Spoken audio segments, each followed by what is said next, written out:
हे WhatsApp guys, welcome back once again. So दोस्तों, आज की कहानी जो एक्सप्लेन करने जा रहे हैं उसका नाम है विलेज। ये कहानी है माया नाम की लड़की की जो अपने हर रोजमर्रा के खर्चों को पूरा करने के लिए एक टोलिंग बूथ पर काम करती है। लेकिन आज उस एरिया में काफी कम गाड़ियां आई हैं, पर एक गाड़ी है जो हर रोज आती है और उसमें बैठा हुआ शख्स माया को तंग भी करता है, जिससे कि वो बहुत परेशान रहती है। और इसी वजह से उसने अपनी सबसे करीबी दोस्त डैनी को भी इस बारे में बताया, पर उसे कहना है कि वो उसे इग्नोर करे।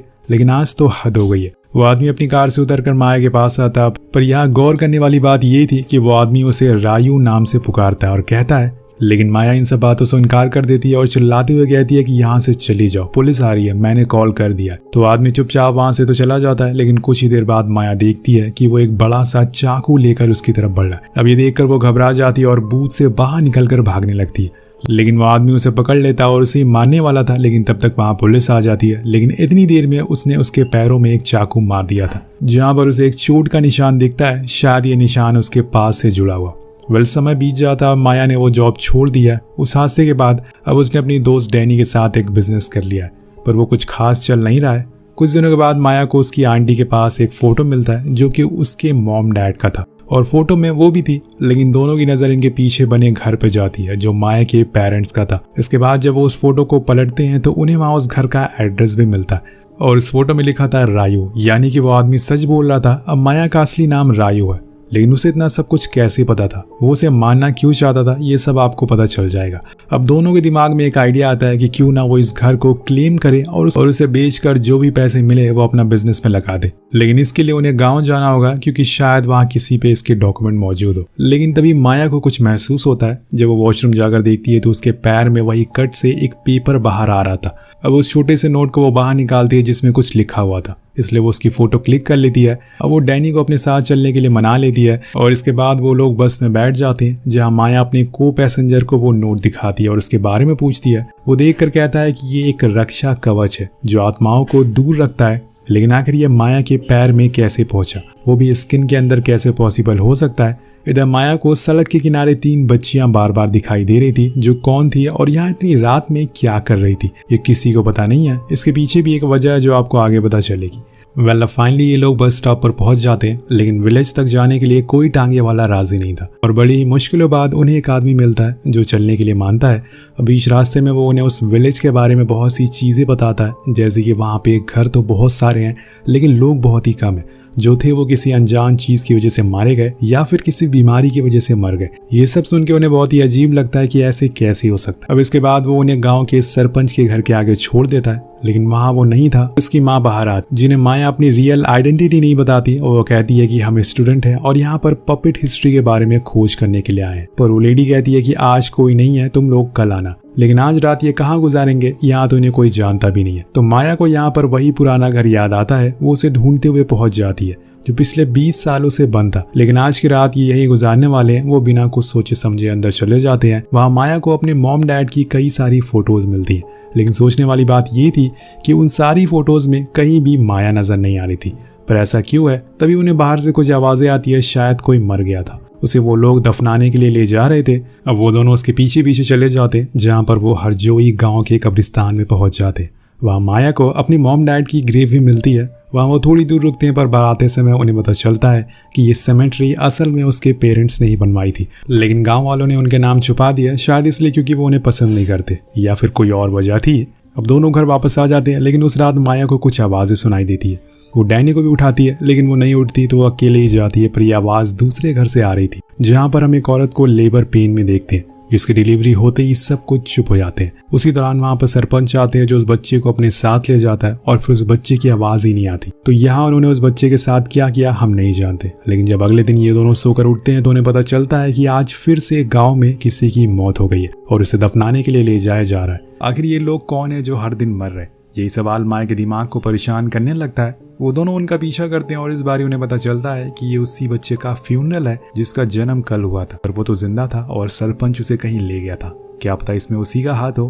पर क्यों? अब कुछ ही देर बाद सरपंच पहली बार उन दोनों को देखता है। वो उनसे यहाँ आने की वजह पूछता है तो माया उन्हें वही बताती है कि वो स्टूडेंट है और यहाँ पे पपेट हिस्ट्री के बारे में जानने आई है, लेकिन उन्हें यकीन नहीं हो रहा था, इसलिए वो उनकी एज पूछते हैं। तो माया झूठ बोलती है कि वो 20 साल की है, जिसके बाद सरपंच कल उन दोनों को अपने घर बुलाते हैं। लेकिन दोनों बहुत ही डरे हुए थे और सबसे ज्यादा तो डैनी। लेकिन माया उसे घर भेज देती है ताकि वो आराम कर सके और खुद जाकर वो खाने का सामान खरीदती है। एक शॉप पर उसे राठी नाम की लड़की मिलती है जो काफी शरीफ और अच्छी लग रही थी, लेकिन उसे देख के ऐसा लग रहा था कि जैसे वो इस गांव में नई नई आई है, क्योंकि जब माया उसे अपने घर के बारे में पूछती है तो वो कुछ जवाब नहीं देती। लेकिन उसकी नानी जो कि पीछे बैठी थी वो बताती है कि वो घर शैतान का है, वहाँ किसी को नहीं जाना चाहिए था। अब ये बात माया को बहुत ही अजीब लगती है क्योंकि वो लोग उसके मॉम डैड को शैतान कह रहे थे। वहीं दूसरी तरफ हम डैनी को देखते हैं जिसके पास दो लोग आते हैं जो उसे यहाँ से जाने को कहते हैं, क्योंकि ये घर एक प्राइवेट प्रॉपर्टी है जो किसी रायू नाम की लड़की का है। अब डैनी सोचती है कि यही सही मौका है, इसी बहाने क्या पता उन्हें पेपर्स भी मिल जाए, इसलिए वो उन्हें सच बताती है, जिससे वो दोनों लोग कहते हैं ओ तो तुम ही हो रायू, फिर तो तुम्हें हमारे सरपंच के पास जाकर इस घर के पेपर ले लेने चाहिए। डैनी को उनकी बात सही लगती है और इसे उसकी दोस्त की मदद भी हो जाएगी। अब वो उसे बिना बताए दोनों के साथ सरपंच के घर के लिए निकल जाती है, लेकिन यहाँ वो दोनों उसे जंगल के रास्ते से ले जा रहे थे और ये बात डैनी समझ जाती है कि जरूर कुछ गड़बड़ है और भागने की कोशिश करती है, लेकिन भाग नहीं पाती। एक आदमी उसके सर पे किसी चीज से वार करता है जिससे कि वो बेहोश हो जाती है और जब उसकी आंख खुलती है तो वो एक पेड़ से उल्टी लटकी हुई थी। उसके आसपास वही लोग मौजूद थे, पर उनके साथ एक और शख्स था और वो था गांव का सरपंच। डैनी बार बार कहती है कि आखिर तुम लोग मेरे साथ ऐसा क्यों कर रहे हो, लेकिन कुछ कोई जवाब नहीं देता। हम वहां पर कुछ नुकीले औजारों को भी देखते हैं, जैसे कि आज वो लोग डैनी की बलि देने वाले। लेकिन तभी वहां पे सरपंच की मां आ जाती है, जिसे देखकर डैनी को लगता है कि शायद वो उसे बचा लेगी, लेकिन वो तो उल्टा उसका गला काट देती है और फिर उसकी स्किन को उतार कर उसके शरीर से अलग कर देती है और फिर बाहर आकर उसे टांग देती है।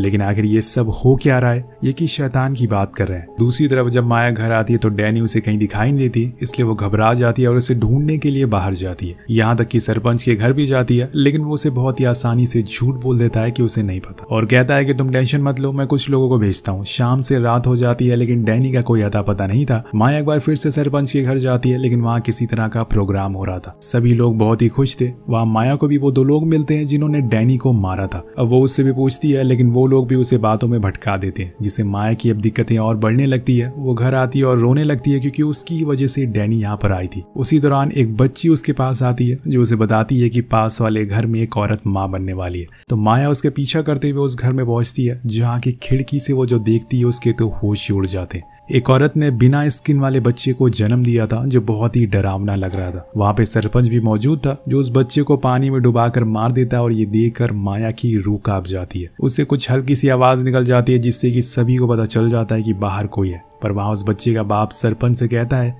आपने तो कहा था कि ये श्राप खत्म हो चुका है, तो फिर ये कैसे हुआ? यहाँ सरपंच के पास भी इसका कोई जवाब नहीं था। अभी गेट खुलता है तो वहाँ राठी थी, वही शॉप वाली लड़की। कुछ समय के बाद वो माया को लेकर उसके घर जाने लगती है क्योंकि वो नहीं चाहती थी कि उसके साथ कुछ गलत हो जाए। उसे ये भी बताती कि वही रायू है, लेकिन उसने ये बात किसी को बताई नहीं थी अभी तक। पर यहाँ माया को कुछ समझ नहीं आ रहा था कि हर दिन लोग क्यों मर रहे हैं और बिना स्किन के बच्चे यहाँ पर क्यों पैदा हो रहे हैं। तब लाठी उसे एक अतीत की कहानी सुनाती है कि आज से कई साल पहले माया के दादाजी इस गांव के लीडर हुआ करते थे। उनकी लोग बहुत ही इज्जत करते थे, लेकिन जब उनकी मौत हो गई तो लीडर बन गया दोवांगसू, जो काफी ज्ञानी और एक बहुत ही शार्प माइंडेड आदमी था। वो हर किस्म का काला जादू कर सकता था। कुछ समय के बाद उसने शांति नाम की लड़की से शादी कर ली। अब यहाँ आपको इन दोनों लोगों की शक्ल कहीं देखी देखी से लग रही होगी। जी हाँ, यही है माया के पेरेंट्स, शांति और देवांगसू। दोनों बहुत ही खुश थे अपनी लाइफ में, लेकिन उन्हें अभी कोई बच्चा नहीं हुआ था। लेकिन आखिरकार 5 साल बाद शांति मां बन गई, लेकिन गांव में किसी ने भी उनके बच्चे को नहीं देखा। धीरे धीरे करके समय बीतने लगा। दोनों ने खुद को घर में कैद कर लिया, खासकर देवांगसू। वो तो मानो अलग ही दुनिया में रहने लग गया था। पर उसके बाद गांव में कुछ अजीब चीजें होने लगी थी।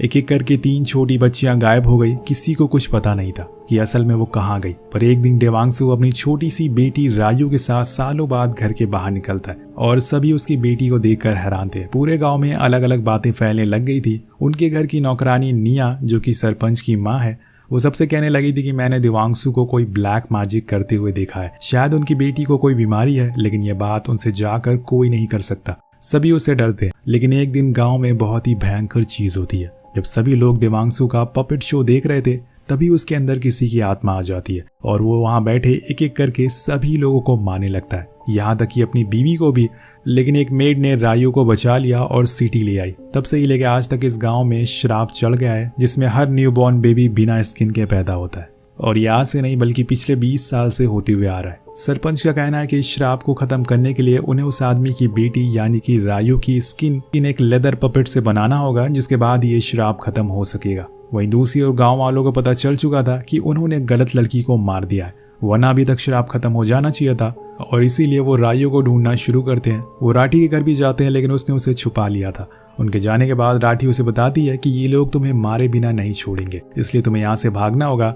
यहाँ राठी को पहले से ही पता था कि माया ही रायू है, लेकिन वो फिर भी उसकी मदद करती है क्योंकि उसकी दादी ने उसे बताया था कि ये श्राप कभी भी खत्म नहीं हो सकता है, पर एक श्राप को दूसरे श्राप में बदला जा सकता है। अभी हमें एक और चीज पता चलती है, जो आदमी माया को मारने के लिए शहर गया था वो राठी का हस्बैंड था, क्योंकि वो नहीं चाहता था कि उसका बेटा भी स्किनलेस पैदा हो, जिसे कि हमने कहानी के शुरुआत में देखा था। लेकिन राठी इन सब बातों पर यकीन नहीं करती, इसलिए वो उसे लेकर गांव के बाहर जाने लगती है, लेकिन तभी गांव वाले उसे देख लेते हैं और उनके पीछे पड़ जाते हैं। उसी समय माया को न जाने क्या हो जाता है और वो वहीं गिर जाती है, और तभी उसके सामने 3 बच्चियों की आत्मा आती है। ये असल में वही लड़कियां थी जो 20 साल पहले गायब हो गई थी। यहाँ हमें अतीत का एक और सच पता चलता है। हम देखते हैं कि अभी अभी शांति की शादी हुई है, लेकिन वो प्यार असल में सरपंच से करती है, ना कि देवांशु से। कुछ दिनों के बाद वो प्रेग्नेंट हो गई, लेकिन निया जो कि सरपंच की माँ थी वो शांति को पसंद नहीं करती थी, और इसीलिए उसने काला जादू किया जिससे कि उसका बेटा शांति से दूर हो जाए और जो बच्चा उसके पेट में था वो पैदा होने से पहले ही मर जाए। उसका यह जादू काम तो करता है, लेकिन वो बच्ची मरती नहीं बल्कि बिना स्किन के पैदा हो जाती है। और अपनी बेटी की ऐसी हालत देखकर देवांशु से देखा नहीं गया, इसलिए उन्होंने गांव के 3 छोटी बच्चियों को अगवा किया और उनकी बलि दे दी, जिसके बाद उसकी स्किन एक लेदर पपेट से बना दिया, जिससे कि कुछ दिनों बाद रायू ठीक होने लगी। लेकिन ये बात निया को पसंद नहीं आई, इसलिए उसने अपने बेटे को झूठी कहानियां बताकर उसे अपने वश में कर लिया और देवांशु का खून करवा दिया। तब से ही लेके आज तक ये तीनों बच्चियों की आत्मा यहाँ भटक रही है। अब वो माया को तब से ही दिख रही है जब से उसने अपने पैर के कट से वो पेपर निकाला था जो कि उसके डैड ने डाला था। वो असल में एक रक्षा कवच था। जिस दिन वो निकला उस दिन से ही माया को वो सब दिखने लग गया था, वो तीनों बच्चों की आत्मा। अब वो आत्मा उन्हें बताती है कि तुम्हें हमारे कंकालों को, हमारी स्किन को बस दफनाना है, जिसके बाद ये श्राप खत्म हो जाएगा और सभी को मुक्ति मिल जाएगी। वो कंकाल अभी भी उनके घर में मौजूद है। माया ऐसे ही करती है, वो बेसमेंट से इन तीनों बच्चियों के कंकाल को बाहर निकालती है और फिर उन्हें दफना देती है। लेकिन इसके बाद भी निया को चैन नहीं था, क्योंकि उसे रायू के दादाजी ने कभी वो इज्जत नहीं दी जिसकी कि वो हकदार थी। इसलिए वो अब माया को मारना चाहती है। अब वो उसे पकड़ लेती है और उसी तरह से लटका देती है जैसे डैनी को लटकाया था। लेकिन इस बार माया सरपंच को बताती है कि उसने श्राप को सही कर दिया है, अब कोई बच्चा ऐसा पैदा नहीं होगा। लेकिन किसी को यकीन नहीं हो रहा था। अब वो उसे मानने वाला था कि तभी वहाँ एक लेडी आकर सरपंच को बताती है कि श्राप खत्म हो गया है, हमारा बच्चा नॉर्मल पैदा हुआ है। तब माया सरपंच से कहती है कि मैं आपकी ही बेटी हूँ, लेकिन आपकी माँ ने आपके ऊपर काला जादू किया। अब ये सब जानने के बाद सरपंच पागल हो जाता है। उसे यकीन ही नहीं होता कि उसकी माँ ने उसके साथ ऐसा क्यों किया।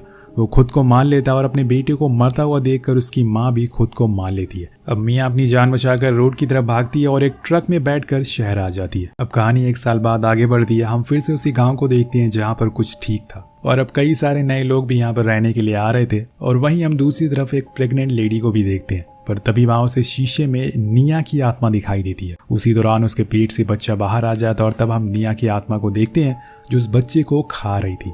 यानी कि राठी की नानी की बात सही थी, ये कर्स, ये श्राप कभी ठीक नहीं होगा, बस किसी दूसरे श्राप में बदल जाएगा। यहाँ भी ऐसा ही हुआ था। निया की आत्मा इस पूरे गाँव में घूमेगी और जो भी बच्चा होने वाला होगा वो उसे ऐसे ही खा जाएगी। इसी के साथ ये कहानी यही खत्म हो जाती है। आपको ये कहानी कैसे लगी नीचे कमेंट करके जरूर बताएगा। अगर इसी तरह की और कहानियां सुनना चाहते हैं तो सब्सक्राइब जरूर करिएगा। Peace out.